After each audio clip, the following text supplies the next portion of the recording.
Hey, what's going on everyone? Let's talk about Exo One today. Exo One was developed by Expletive and published by Future Friends Games and was released on November 18th, 2021. This game, as described by the developers, is a surreal exoplanetary exploration game. In the game, you take control of a spacecraft that flies and drifts and flows and rolls through these planets using a gravity-based movement system. This wasn't the easiest thing to get the hang of actually right off the bat, but once you do start to figure out how that works, there's a really satisfying feeling to it, to navigating these planets and just sort of exploring your way around without any real task to do except to make your way closer to this big blue beam in the sky. I really had a good time with this game. It wasn't very long, only about an hour and a half to 2 hours, but it's a game that you can like easily go back to whenever you just want to fly and glide and, you know, roll around these weird planets a bit. Some of the planets have a much more atmospheric feel to them, a lot more character, and a bit more of a unique style that did keep me interested to keep going. And honestly, just the whole point of this game really, and what kept me like not wanting to leave and not wanting to like stop and play something else, is just that this is the kind of game to turn your brain off and just, you know, fly around and explore and not really think too much of what you're doing. Just have a fun, relaxing time. I know that's not going to work for everybody. This might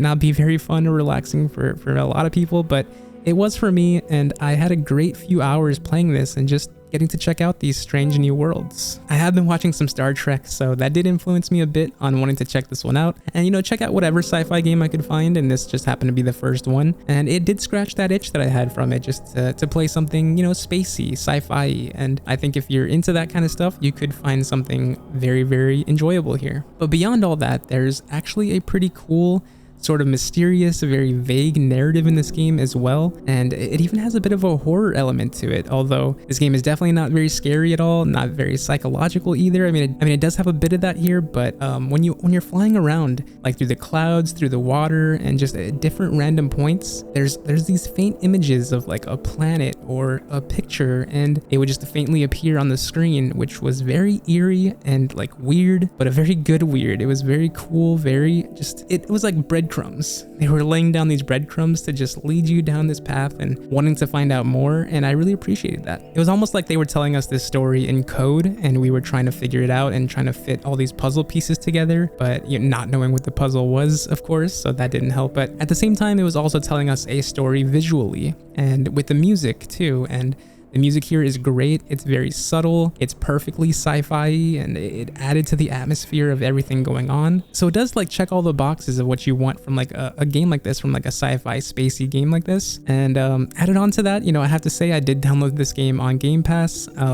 So as usual with any game I get from there, I do have to say maybe, you know, that was probably a big reason for why I enjoyed it so much, because I was able to just, you know, download it, check it out without having to invest any extra money into it, which is always very nice. And you know, it's a risk when you do have to like pay for some of these smaller indie games, because you never know what to expect from them. I mean, the star of the show here more than anything else is gonna be the visuals, and of course the flying, and that's a ton of fun. There are some very, very stunning sights you can get here when like you build up that momentum and you just shoot up into the sky, and for a few moments it's like in the Matrix Revolutions when Trinity and Neo are just above the skyline, or just above like the clouds, and they see the sun. Trinity's seeing the sun for the first time. One of my favorite scenes of the whole trilogy, even though that movie's not the best one. But yeah, you get a few of those moments here. You know, they're not as powerful maybe as that, but it does give you some of that, because that's the cool thing about this gravity system, is that you can't just like fly the entire time like you can in some of these recent like bird flying games. And yeah, so there's a lot to like try and master there with that flying system, and I think add it all in, it's just a very, very fun time. So I think overall I would give this game about a 7.5 out of 10. It was really, really close to being an 8, but it just didn't quite pack that punch of a